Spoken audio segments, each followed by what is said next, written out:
What's going on, guys? Shane here from House of Cards TCG. Today we have a super important video, how to beat Mathmech. So if you're going to a regionals this weekend, regionals this upcoming season, obviously nationals are going on depending on what country you're in, and also we have YCS Philly, which we are going to be at. Come say hi, by the way. But you're going to want to know how to beat Mathmech. This is going to be a really popular deck. It's fairly easy to pilot. I mean, you got to memorize the small world bridges, but they're pretty easy. This is a deck I've been testing a lot, and I'm seriously considering it for YCS Philly and other future events. It's just a really powerful deck. They can OTK you out of nowhere really easily, and they just have a lot of interactions. Honestly, it's pretty difficult to interact with them and hand trap them. So that's why I thought this video would be really important for you guys. So make sure to let us know down below if there's any other, silver bullet kind of cards that you found against Mathmech, or your siding patterns, that kind of thing. We always like to hear your feedback. We're really looking to get to 3,000 subs, so make sure to subscribe to the video. We really appreciate it. And let's go ahead and hop right in. House of Cards TCG. And just a quick reminder, make sure to check out our official House of Cards TCG merch. We have this awesome hoodie I'm wearing right now, and we have a really cool playmat as well. Link is in the description. Make sure to check that out.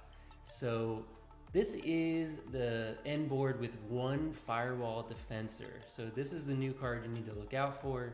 They have a Heat Soul, which is going to draw one during their turn, and then it's going to draw one during your draw phase.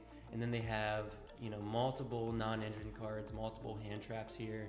And we have the Super Factorial, which is live. The diameter is there for follow-up. We have 3 Mathmech names engraved, so that can summon out their boss monster, which is going to destroy 1 spell and trap, 1 monster, and rip 1 from your hand if all 3 of those are available. This end board's kind of crazy just with 1 Firewall Defensor. So, and it's pretty hard to interact with. The Defensor can summon from deck, so you can Ash Blossom that, but we'll go ahead and get into what you're going to be looking at. The other new card to look out for, and I was at a tournament with Tyler about a week ago, and he got OTK by this card. This card's crazy. So it takes 3+ Cyberse monsters, super easy for this deck to make, and then you can only use the second effect once per turn. So the first effect is mandatory, and it's not once per turn. It negates any opponent's monster effect activated during the battle phase.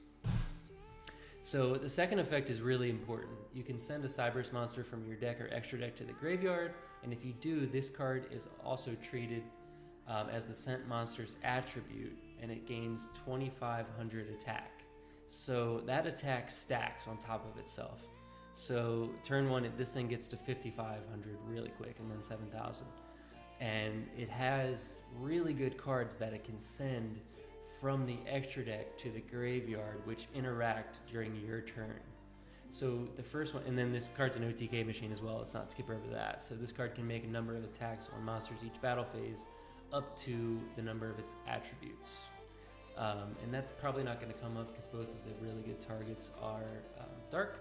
But obviously you could manipulate that you could send a card from your main deck with a different attribute and give this thing multiple attacks if it survives that long.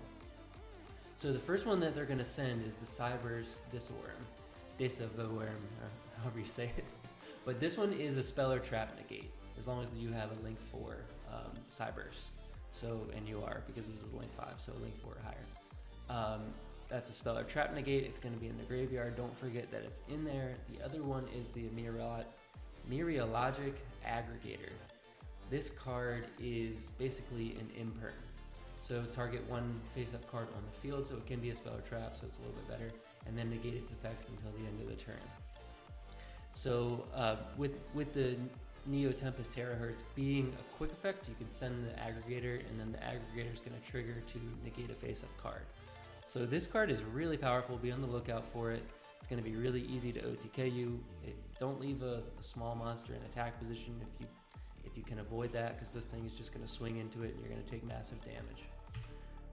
So we'll get into some cards that are just generically really good versus Mathmech. This one's pretty obvious, Dimension Shifter. This card is This card is just crazy versus every deck.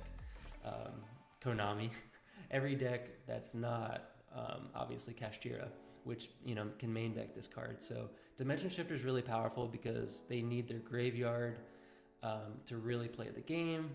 Without it, they're just not doing a whole lot. There's very little they can do. So if you can Shifter them, do it, obviously. Next card is Droll and Lockbird. This is a deck that searches a lot. When they go through their combo, they're going to start off, they play sometimes Desires, definitely Small World, definitely Signet Mining, the Circular searches, the Xyz monster searches, so it's really a deck that is punished by Droll and Lockbird. This card is really fantastic versus them. This is going to be in most people's main deck this format, I'm predicting, for YCS Philly, for Nationals, for Regionals this weekend. So I think Droll and Lockbird is a really powerful card that you want versus Mathmech. Next card we'll get into is Triple Tactics Talent. If you look at any Mathmech deck profile, and I'll probably have one coming this weekend because I've been testing the deck a lot. So any Mathmech deck is going to be playing 15 to 20 hand traps. There's a lot of non-engine spots.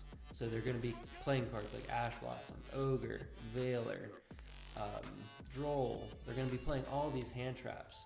So if you can main deck Triple Tactics Talent, or at least fit it in the side, this is going to be a really good card versus Mathmech because you can punish them for trying to interact with you with their hand traps. So I like Talents a lot this format because you also have Super Heavy Samurai, which is playing a lot of hand traps. Basically, Pearly's playing a lot of hand traps. Basically, every meta-relevant deck right now is just playing a ton of hand traps. So if you can punish them for that by looking at their hand or drawing an additional 2, Talents is really good. Next card is Kurakara Div Incarnate. This card is just generically good. Like I said, these are just generically good cards this format. They're going to be monster heavy with the negates, so if they activate their terahertz, you can use the Kurakara to tribute it, make the Kurakara big. If your deck can play Kurakara, I think it's a really good side deck card, maybe main. It's not bad in the main, so definitely consider that. And it is good and relevant versus Mathmech. Next card is Santa Claus. They're going to be putting up monsters like the terahertz. And when I put Santa Claus here, I mean Kaijus as well. So if you can main deck or side deck Kaijus, they're going to be really impactful versus the Mathmech strategy, because they're going to put up that terahertz, which is a problem, and they're going to put up their Xyz boss monster, which is also going to be a problem. So you're going to want to have the Gamma Seal or whatever kaiju you prefer to interact with them. It's going to be strong. Not necessarily like you're not going to win if you draw Santa Claus. It's not going to win you the game on itself, but it is powerful to have, and you're going to want to have it in rotation. Next card is Ghost Bell, and specifically you're going to want to Ghost Bell the Mathmech Super Factorial. So this is their best card. They're always going to search this if they don't hard draw it. What this does, it's basically Tri-Brigade Revolt, but on steroids. So it targets up to 3 Mathmech monsters in the graveyards with different names, keep that in mind.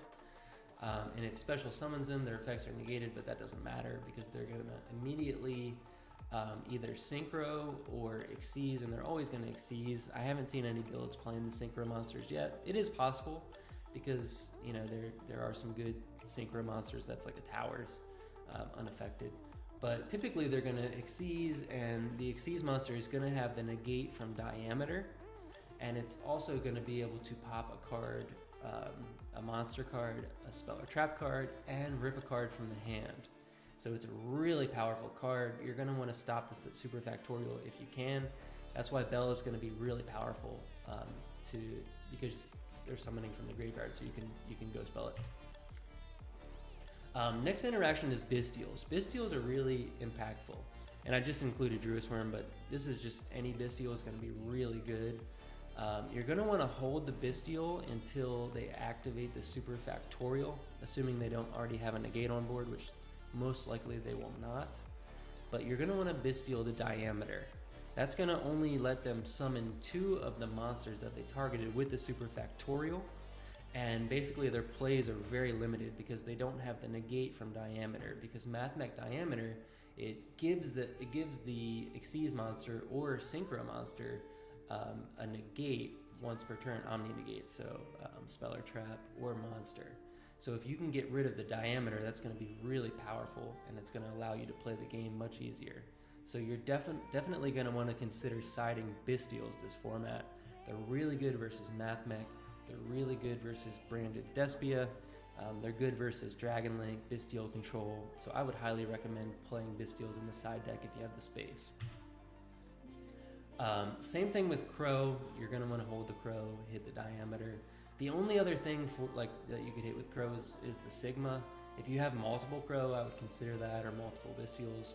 Hitting the Sigma is good. That can stop them from playing. But they do have a lot of extenders, so I would honestly hold it for the diameter. I think that's the most powerful interaction, and it leaves them with almost nothing to defend themselves. So yeah, Crow's really good as well. I like Crow a lot because it's also good versus Pearly. It's good versus super heavy.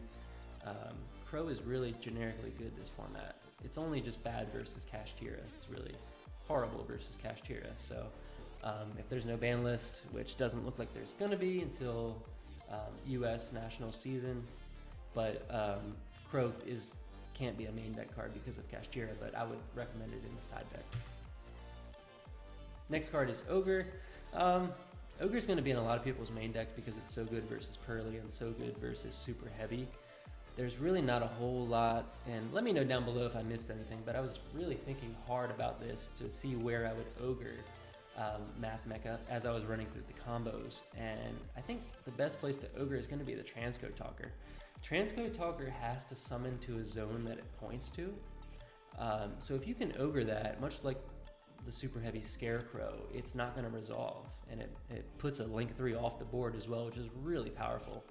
But again, let me know down below if you see any other good places to Ogre. I didn't see that many, and most of the time with their first turn, they're not going to summon Transcode. There's a few combos that do it, but if they're going for the OTK and you have an Ogre, then hitting the Transcode is going to be really powerful.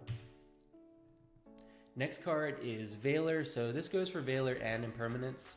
Either one, you're going to want to hit the Alanbercian, because Alanbercian, they're going to detach 2, and if you Veiler it, they don't get the search, and a lot of times they really need that search to search the diameter or search some sort of extender to keep playing if they hard drew the diameter.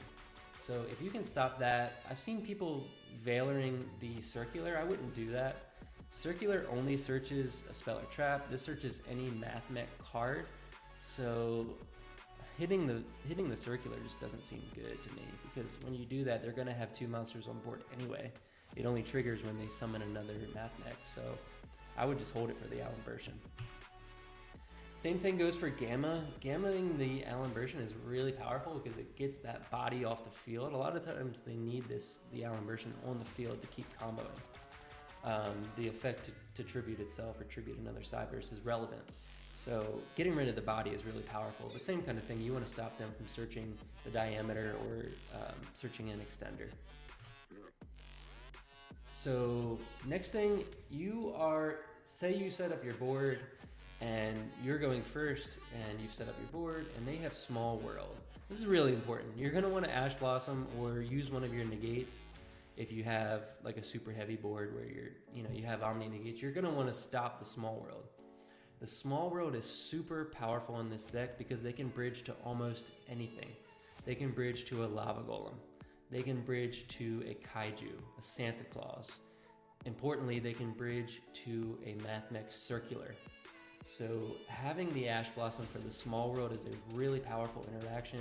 You're going to want to use it on that, or you have to stop Small World. The other good one that you can Ash Blossom is going to be Signet Mining. You just want to stop this deck from getting to their copy of Circular at all costs. That card is just crazy. It generates so much advantage, sends to the graveyard for cost. That card it does it all. So you're going to want to stop that card any way that you can. Now, the only thing to keep in mind is if you Ash Blossom Small World or Ash Blossom the Signet Mining, you're playing into Gamma, which you never really want to play into Gamma. But in this case, if they're going to be searching something like a Lava Golem or a Kaiju and those cards beat you, you have to stop them. You don't have a choice. So I would recommend stopping the small roam. Next one, I've seen people say that Nibiru is good versus Mathmech, and I just strongly disagree. They played the new G Golem card and Link Spider, so they can easily OTK you through a Nib. They can easily set up their board through a Nib. The Nib's not going to really do anything. I would probably side out this card versus Mathmech. It used to be the case before the G Golem card came out.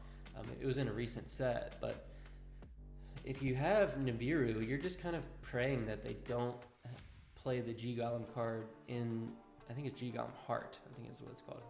You're just praying that they cut that from their extra deck. Otherwise, this card doesn't even hinder them at all. So I would not play Nibiru versus Mathmech. I would side it out. Yeah, just because Link Spider, they link away the token. They can go into G Golem. It's just really easy to play through. Yeah. Thanks for watching. Let me know down below if there's anything we missed. Let us know if you're coming to YCS Philly. We look forward to seeing you guys. I had a few people reach out already and wanted to prepare for that. So it's going to be a lot of fun. I can't wait. Thanks for watching. Make sure to subscribe to the channel, ding that notification bell, and have a great rest of your day.